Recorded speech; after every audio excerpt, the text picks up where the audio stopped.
leur réalité. Ça, je comprends ça. Donc, ça fait en sorte que une femme qui a une très bonne relation avec son père peut causer un nuit à un homme, de base, là, même contrôlé. Tu peux avoir un père qui est contrôlant, père poule, puis tu peux avoir un gars que tu fréquentes, que tu parles, ou un copain qui est contrôlant lui-même. La question est, on dit, une personne qui aime contrôler cache quelque chose qui ne veut pas que tu saches, qui pourrait te blesser ou qui pourrait te faire fuir.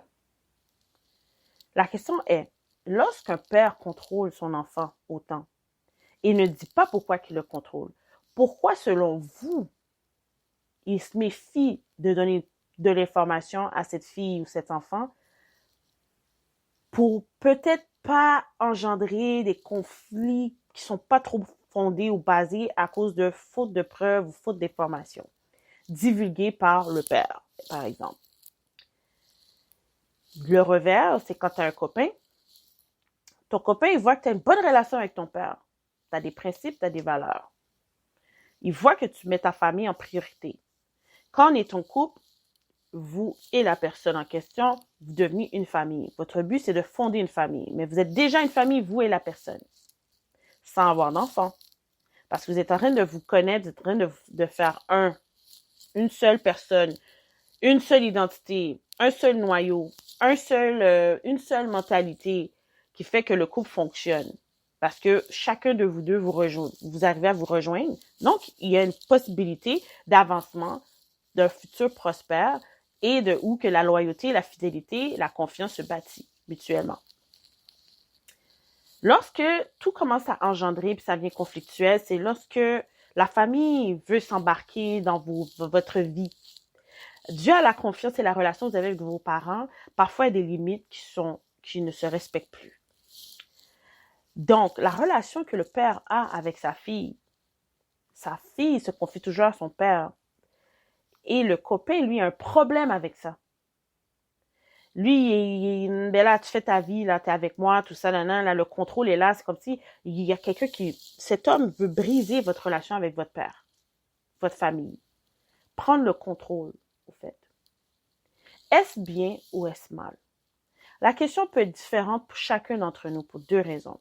La relation que vous avez avec votre parent et la priorité que vous mettez de votre relation versus votre famille, qui sont votre couple versus votre famille, qui sont vos parents biologiques ou adoptifs.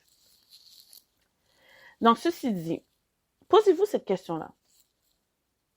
Les choix d'hommes que j'ai eus aujourd'hui sont-ils le reflet de qui était mon père?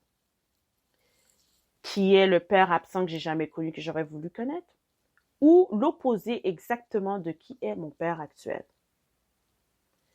Pourquoi je vous pose ces trois questions-là? Parce que en ayant regardé les émissions de Iyanla Fix My Life, by the way, que je trouve que ça serait très bon que plusieurs femmes et hommes devraient regarder, et Marriage Bootcamp aussi, en passant. Parce que vous voulez ou pas, on est une communauté, puis je commence à le remarquer de plus en plus avec les sondages, des gens de mon entourage, des gens que je vois aux États-Unis, parce que moi, je suis beaucoup de podcasts, je suis beaucoup de personnes sur différents groupes, sur les réseaux sociaux, et aussi, parfois, je m'en vais dans des conférences, puis c'est très intéressant comment que les gens, on partage beaucoup de contenu, beaucoup de vécu aussi, et que vous voulez ou pas le croire, on manque de livres dans notre communauté. On manque d'écrivains noirs qui expliquent autre que l'histoire, parce qu'on en a qui font leur job en histoire. Mais on n'a pas beaucoup de monde qui parle des relations. Il n'y en a pas beaucoup de monde qui parle de la métaphysique. Il n'y a pas beaucoup de la communauté noire, francophone, parce que je suis au Québec, qui écrivent des livres sur la réalité d'être une personne qui grandit dans un pays autre que ceux de nos parents, la réalité, le clash, l'adaptation, puis aussi les types de relations on est en train d'entamer avec une autre personne. Les valeurs familiales, parfois, ne sont pas les mêmes. Ça ne veut pas dire qu'on traite la personne différemment, mais des fois, on arrive à imposer nos valeurs familiales à l'autre personne qui ne croit pas à certaines de ses pratiques ou certaines de ses valeurs particulièrement. Exemple, si moi, dans ma famille, ici ou en Haïti, ou n'importe où qu'on est aux États-Unis ou dans les Antilles, on célèbre l'anniversaire d'une personne avec la nourriture, il faut qu'il y ait du jus, du vin, un gâteau, on prie, on chante. C'est comme ça que moi j'ai grandi, c'est une valeur familiale. J'ai connu des personnes qui ont les mêmes valeurs familiales que la mienne. Donc, c'est même pas une question de se poser la question, hey, on doit faire ça, on doit faire ça. Mais des fois, j'ai rencontré des personnes, des collègues, des amis, même des anciens copains, qu'ils n'ont jamais coupé de gâteau de leur vie. Jamais. C'est pas important pour eux. Ou peut-être c'est arrivé une fois dans leur vie quand ils étaient jeunes, puis dès que le père était plus là, le père est devenu absent, ou la mère était plus présente, ou il y a eu un décès d'un des deux parents, la tradition n'a pas continué. Ceci dit, lorsque vous arrivez à faire vos choix dans vos couples, vous tombez sur une personne qui n'a pas les mêmes valeurs familiales que vous. Là, il y a un clash. Un clash, est-ce que c'est je veux dominer mes valeurs dans la relation avec cette personne ou je veux m'adapter avec les valeurs de mon partenaire? Et souvent, qu'est-ce qui arrive? Quand on est la personne qui s'adapte, on oublie nos valeurs, on les met de côté. Ou ça arriverait même qu'on doit avoir notre ancien noyau, donc la famille, des anciens amis, pour garder certaines valeurs. Parce que votre partenaire ne pratique pas ou ne croit pas dans ces valeurs familiales-là. Là vient le sujet lorsque vous allez avoir votre famille en ayant un enfant. Quelles sont les valeurs que vous allez lui donner à cet enfant-là si vous-même, en tant que deux personnes, vous n'arrivez pas à vous entendre sur qu'est-ce qui est important et prioritaire et qui sont des principes qu'on ne doit pas abandonner? Voici pourquoi, souvent, je retourne à ce que j'ai dit plus tôt, la relation commence à perdre sa valeur, son intensité, durant la grossesse ou après la naissance de l'enfant. Il y a plein d'autres raisons qui expliquent pourquoi la relation n'a pas pu se maintenir. Je ne veux pas généraliser, mais je suis allée à la source d'une certaine base qui est importante, parce qu'en psychologie, souvent, on va vous le dire, on va aller à votre enfance. On va parler de votre famille. Comment était votre père? Qui est votre père? Comment était votre mère? Qui est votre mère? Avez-vous des frères et sœurs? Parfait. On va aller en général sur certains aspects de votre vie avant d'embarquer dans les traumatismes. Les bons moments de la vie, les exploits de votre vie, les accomplissements que vous avez pu faire quand vous étiez jeune. Avez-vous des cours de ballet? Avez-vous fait du taekwondo? Avez-vous eu une bicyclette quand vous étiez jeune? Comment c'était votre jeunesse? Puis tout ça. Et puis après, graduellement, le psychologue va vous mettre confortable dans la conversation pour parler de vous. N'oubliez pas, hein, les sciences thérapeutiques, on parle de vous. On vous pose des questions relatives à vous connaître davantage, mais que vous-même, vous reconnaissez qui vous êtes. Donc, la rétrospection personnelle qu'on fait bientôt, 2020 is coming, nouvel an arrive, faut pas se le cacher. Souvent, il y a des personnes qui, quand c'est le 1er janvier, ils se donnent des résolutions et ils les accomplissent pas du tout. Moi, présentement, je me dis, hey, tes résolutions, tu n'as pas besoin d'attendre le 1er janvier pour le réaliser. Tu peux le réaliser quand c'est ta fête. Tu peux le réaliser n'importe quel moment qui arrive dans ta vie, un chapitre de moment de ta vie. Souvent, je remarque quand des gens vivent des décès, malheureusement, leur vie shift pour le meilleur. Ou quand il y a la naissance d'un enfant, leur vie shift pour le meilleur. Des fois, c'est après une rupture, une longue relation, un divorce, leur vie shift pour le meilleur. Il y en a, c'est le contraire, mais moi, I stick to the positivity. Je reste dans le positivisme le plus possible. Parce que le but de mes podcasts, c'est pas toujours être négatif, right?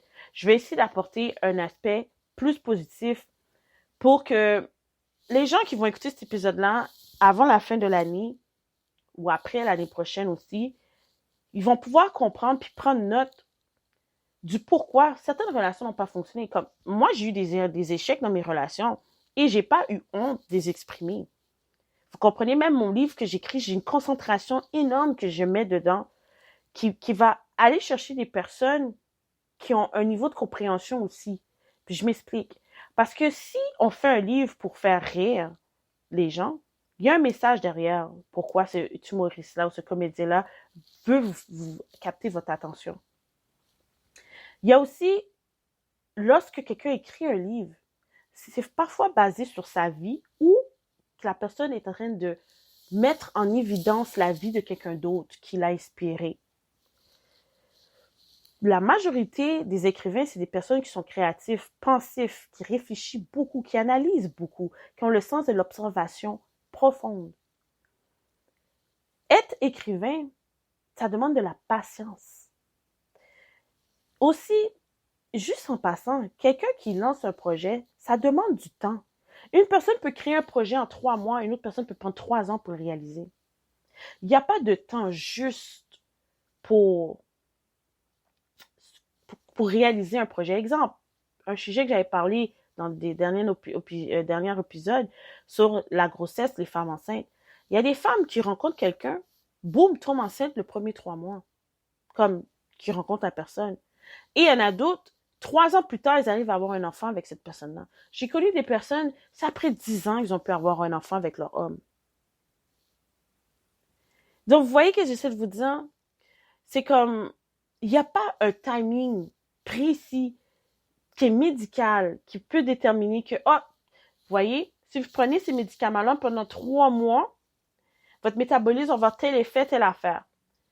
Puis si tu prends ce médicament-là pendant 3 mois, puis le dernier mois du 3 mois, dans les, on va dire, de la période de 80 à 80, le 80 jours ou 90e jour, tu as changé ta manière d'alimentation, puis il y a quelque chose qui arrive, boum!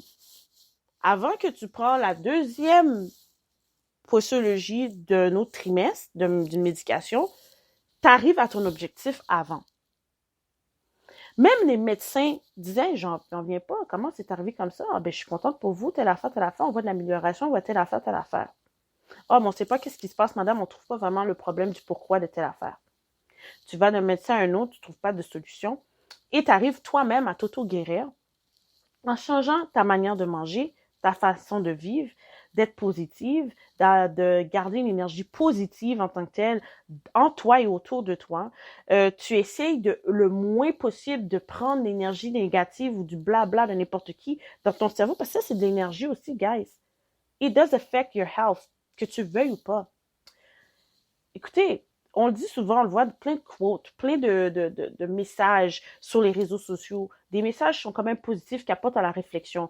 De plus en plus, c'est ça qu'on voit. Souvent, ça peut changer la vie de quelqu'un au jour au lendemain. Puis pour d'autres, malheureusement, ça peut les remettre dans une ancienne expérience ou une ancienne style de vie qu'ils avaient abandonné. Donc, d'une personne à une autre, c'est différent. Mais guys,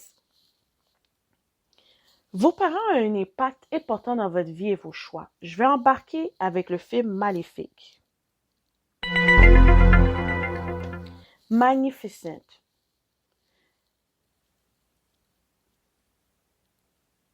Puis, qu'est-ce que j'ai vraiment pris le temps d'analyser dans ce film que je veux partager avec vous? Magnificent a quelque chose qui est très, très, très...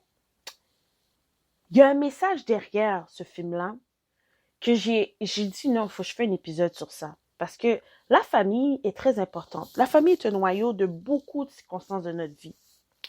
Notre environnement est un deuxième facteur très important. Pour ceux qui n'ont pas vu Maléfique, bon, my bad, mais c'est un film que je vous suggérerais d'aller regarder. Puis de le regarder avec sur une optique plutôt familiale et spirituelle. Ce film-là m'a ramené à Avatar et à Black Panthers. Maléfique est une personne que plusieurs personnes ont peur d'elle parce qu'elle a des sorts. Elle peut donner des sorts aux gens. Elle a une énergie, elle a des pouvoirs que d'autres n'ont pas. Elle a élevé un enfant, apparemment qui n'était pas son enfant, qui était humaine, donc il n'était pas de son espèce à elle. Et elle est princesse d'un espace dans la nature, dans une forêt, où qu'elle a des contacts avec les animaux, la nature, les plantes et tout. Et les papillons, ça fait partie d'elle, c'est son identité, c'est sa force à elle. Et elle a un prince qui habite dans un autre espace. Donc, c'est 2 royaumes séparés, 2 royaumes différents, 2 réalités qui doivent qui ont eu beaucoup de conflits parce qu'il y avait une personne qui voulait dominer, dont la reine, qui est la mère du prince, qui aime cette fille-là, une princesse, qui est l'enfant de Maléfique, que tout le village a peur de cette femme-là, parce qu'elle a une force négative, mais qui envoie des sorts et tout. Bon. Pour aller de l'avant, Dans ce film,